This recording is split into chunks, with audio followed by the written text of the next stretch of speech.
Mercy Hospital. And what we're talking about today is really advocacy skills. It's called Taking Care of Business, Managing Your Child's Home and School Programs. And what we have to do on these talks is to give a disclaimer and just let you know that this is an informational presentation, not meant to replace any tailored guidance for your child and family by a qualified professional. Some of the examples that we give might not be appropriate for your child or your family, and the views expressed here are not necessarily those of Children's Mercy or University of Missouri, Kansas City. So I'm going to tell you what qualifies me to talk about autism and talk about becoming an advocate for your child. And it's very simple. It's my oldest child, whose name is Kaylee, and two pictures are shown here, and the one of her younger is with one of her favorite therapists, an occupational therapist that we love. And then she was about 3.5 or 4 years old at that time. And then the older version is what she looks like today. Kaylee's 23 years old, and she was diagnosed early with an intellectual disability, and then not until she was about 9 years old with autism. She does have a profound intellectual disability and severe autism, so she is greatly affected by autism, and she functions today at about a 12 to 18-month-old level.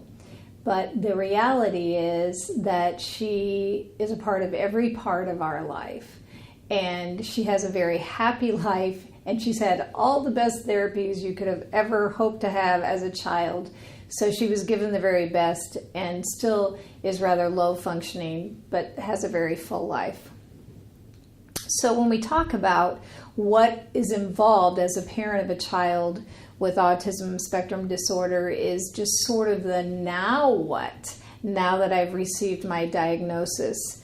And the reality is that you are now going to be the CEO of your child's life. If you were thinking you were going to be before, or if you happen to also have typical children, I will tell you it is a different sort of CEO. The sooner you take charge of that, of your child's care and of what they need to do, the better. So we like to say that you've now become a project manager on a lifelong project. And we know that it may not be the job that you signed up for, or that you anticipated, but one thing that we know, that your state of mind and being organized and really, being a good advocate for your child's care can ultimately lead to better success for them. Our role is full of details. The details are always significant and important, and we're hoping to provide you with tools that will aid you with that. Hello, I'm Robin Jordan. I'm the Family Resource Nurse Specialist with the Autism team here at Children's Mercy Hospital. I've been a nurse at Children's Mercy Hospital for over 20 years, and my son Boone is the reason I became a nurse. Boone was diagnosed at the age of 20 months with autism, and he is currently 32 years old. Boone lives on his own. He works in supported employment.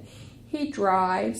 He attends the church of his choice, as well as 2 or 3 clubs in the community. But probably the most important thing that I can tell you about Boone is that he insists on being as independent as possible. So, as his mother, I'm responsible for being a really good advocate for him so that he can continue to be independent.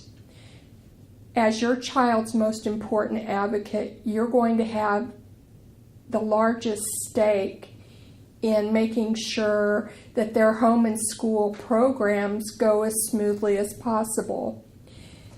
You need to make sure that your child gets the most benefit out of their therapy program as well as their education. On this slide are the essential functions that need to be addressed to maintain your child's educational program and therapy. You're going to be responsible for gathering information. You'll need to understand the rules of how it all works.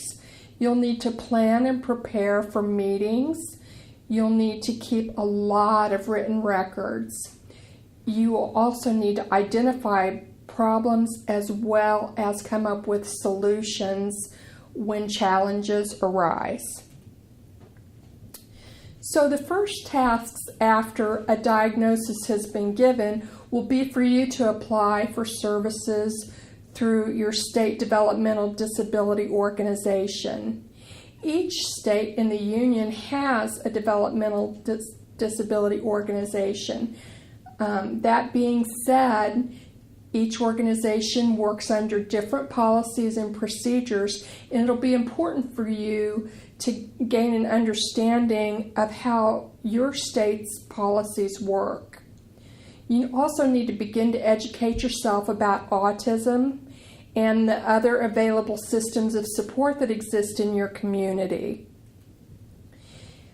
In Missouri, we have a system of developmental disability regional offices. In the Kansas City area, it's the Kansas City Regional Office. In northern Missouri, it is the Albany Regional Office. And in southern Missouri, we have the Joplin Regional Office. On the Kansas side, there is a network of community developmental disability organizations that are organized by county. It'll be important for you to contact the developmental disability organization that serves the area you live in. We will also be providing some information toward the end of this presentation regarding how to contact those organizations. So why is it important to learn how to effectively deal with your school district special education program?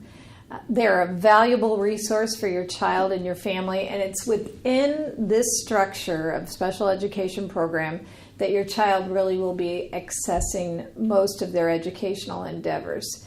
It'll be in your best interest to develop and maintain respectful relationships with school personnel. You also need to understand what should be or could be offered and available to your child so that you can advocate best for them.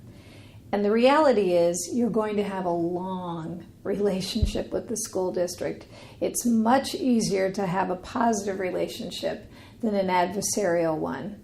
We always say, the adage, honey gathers more than vinegar. And with the long relationship in mind, you want to get off on the right foot and help them help your child. So what are some of the rules of the game with school?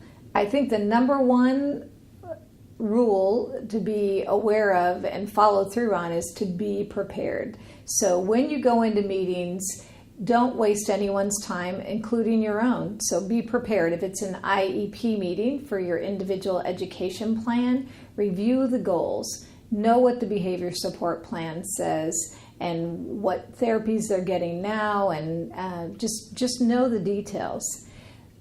Number two is kind of funny, but it's so important because what you realize once you get in the system is that a lot of people have come together on behalf of your child, and so being on time for a meeting is critical. I know that at least one of my IEPs that I walked into for Kaylee had 14 people in the room, and what I realized is all of them had changed their schedule to be there for me, and so it's really, really important to be on time. I typically sometimes would also bring food just to make everybody a little bit more at ease, and everybody appreciated that. Shake hands. I'm kind of a salesperson, so I think it's a nice gesture of just kind of congeniality, of just telling them who you are, because many of them have never met you before. Of course, I would always say, I'm Mary Ann, I'm Kaylee's mom, and then they would tell me who they are. And sometimes that was the only time of the year that I saw the OT, or I saw the speech therapist, or I saw the autism specialist, in order to put a face to some of the discussion that goes on. So I think shaking hands is a nice idea. Definitely always remember in meetings to keep your emotions under control. Sometimes, it's very hard sometimes to sit in those meetings and hear them talk about the deficits of your child that frankly you know well, but still it is critical to how they're designing a program for your child. That being said, you need to be able to control your emotions. I have been known, at least at one time, to ask for a break in the meeting when I felt like I was getting a little too emotional and just took a slight, restroom break and came back, kind of gathered myself and came back and finished the meeting. So just know that for the most part, you want to channel those into just kind of positive emotions on your part. If you have concerns, put them in writing. If it wasn't written down, it wasn't said. If it wasn't written down, it did not happen. And there's no reason why you can't go ahead and follow up in writing. As far as IEPs go, because these are one of the biggest, most important meetings that you will be at, again, preparation is key. So the school will send you out an IEP ahead of the meeting. And so what you need to do is make sure that you comb through it thoroughly, review it. I use the actual document that they send me, and then I would make notes on the side of it so that when we go through that document line by line, I would know where my concerns were and I could voice them at that time. Just kind of kept us all on the same page. Practice making requests in advance. What I often found was if I practiced them, I could kind of take some of the emotion out of it on my part if I had gone through it before. I also found that I would make it more clear and succinct. And so by thinking of everybody's time being valuable, it's just a nice idea to practice it ahead of time. I think it also decreases your anxiety.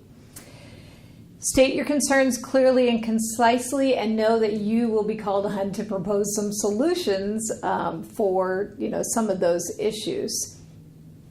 And along the same path, you want to think about the school's perspective, their perspective as far as what they're doing with your child. So definitely ask questions like, what are their perceptions? What's their interest? And I think this is maybe one of the biggest ones that I needed to come to understand with my daughter is, what are their concerns? So if I'm asking for that, what's their concern that either they're not going to be able to provide it or she's not going to be able to rise to the occasion, whatever it might be. But it just took away from just being my perspective and looked at what might be their perspective as well.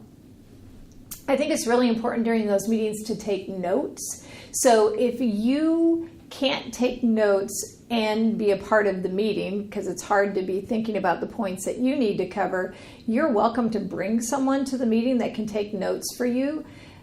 They don't need to be giving any feedback. They don't need to interject. They just are sort of a scribe. The one thing, if you do that, you need to let the school district know that they're coming with you, because they make a place for everyone. So take notes is a great idea, and know that the school district will be taking notes of their own.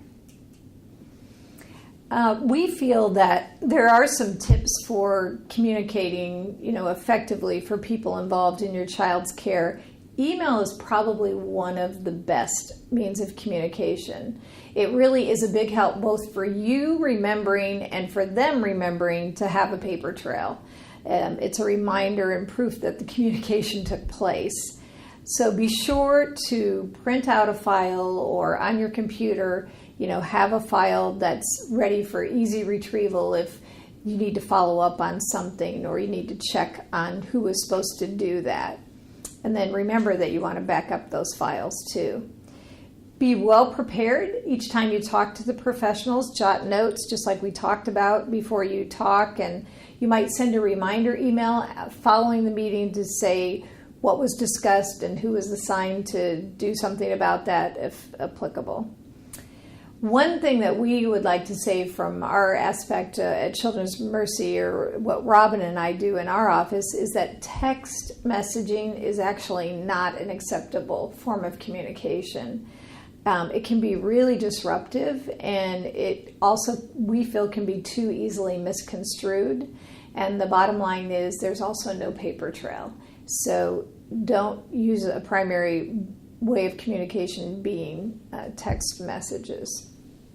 I have a nonverbal child, so I always had to have access to a communication log for her because she's not going to come home and tell me what happened, and I can't tell her what to tell them about her day. So I'm just going to show you.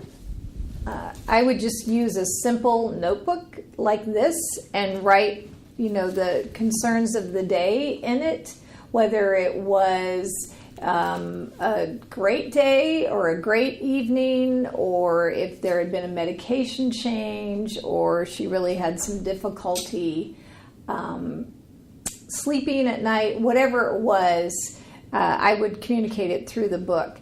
That changed through the years as she went through school, because for some they were like, well, we don't get to look at the book until the end of the day. So if you have something that is important information for us to know at the beginning of the day, email us. So what you have to do at the beginning of each school year is kind of talk with the teacher and see what's the best form of communication for them. It can alert staff to things that might make a difference, and it also, interestingly enough, is a reminder of things that have happened in the past for you. So it's something you can go back to and see what's happened. Over the years, I found that there was a lot of value in keeping a 3-ring binder to help keep my son's information organized. I used the categories on this slide with tabbed binders to separate the information that we kept in his notebook. And I think that you'll see as we go on why these categories worked well for me. I like to keep a large file box that has my son's important information in it. This file box is an example of what we used at my house. So what would happen is every day when my son would come home from school, I would take anything out of his backpack, such as test results, assignments, notes from the teachers, or any other information that I thought might be important, and I would put it in the file box and keep it there until I needed it, or until the end of the school year. Everything went in the box, right down to doctor's reports and medical bills. So at the end of the school year, I would go through the box and I would keep items that I thought that I might need for later on, and the rest I would toss. Along with information from school, it's important that you keep copies of the current IEP and previous IEPs in a notebook. I would also keep representative examples of schoolwork, tests, and behavioral reports from school staff, as well as any other correspondence. And the rationale for this is sometimes you don't have any way of knowing until much further in the future what is going to be necessary for either Social Security, or to request a change in placement in school, or to help tweak medications. There are just lots of different reasons why you would need this type of paperwork. We wanted to talk about managing your child's medical needs for just a moment. I have always found that getting my child through clinic visits was a real challenge. That being said, I think that one way to make that easier is to schedule appointments at the beginning of an appointment block. For example, at either 8 o'clock or 8:30 in the morning, or at 1 o'clock in the afternoon, right after lunch. This helps because it means that your child's not going to have to wait in the waiting room, which can often be noisy, and you can really get on with your day if you can get in and out of clinic. Also, make sure that you communicate with the clinic staff about your child's special needs. So often we think that clinic staff are going to be well trained, but the truth is that very often they know very little about autism disorders. Don't assume that they have a good understanding of autism, and be willing to share your ideas about what could make that clinic visit a little bit easier, whether it means doing the most invasive procedures last, or whether it means offering a little snack before the appointment commences. And probably one of the most important tips I can give you is don't change or discontinue medication without consulting with your doctor first. Some of the medications that your child could potentially be taking, it would actually be harmful to discontinue the medication abruptly. Also, make sure that you keep a good medication log. You're not going to remember 5 years from now what medications your child takes if they've been on several different medications. So, in short, the records that you need to keep are always keep a copy of your child's immunization record, a list of previous medications along with the dates that they were started and discontinued. Keep a list of all your child's diagnoses and caregivers, as well as surgeries and other procedures. I would also keep a contact list of physicians and facilities that have cared for your child. If you decide to apply for Social Security disability benefits, you're going to need all of this information, as well as copies of past neurodevelopmental evaluations.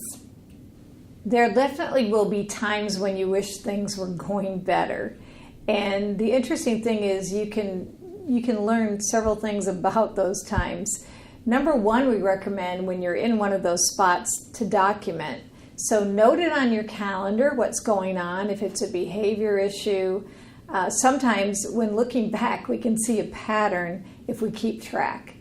You think you're going to remember, but like Robin had said earlier about the medications, it's really, trust us, it's impossible to remember all the things that you've had to keep track of. And so documenting is very helpful. When you wish things were better, you can also ask for help. A teacher, a therapist, a doctor, a friend, your spouse, a significant other. People don't know that you need help unless you ask.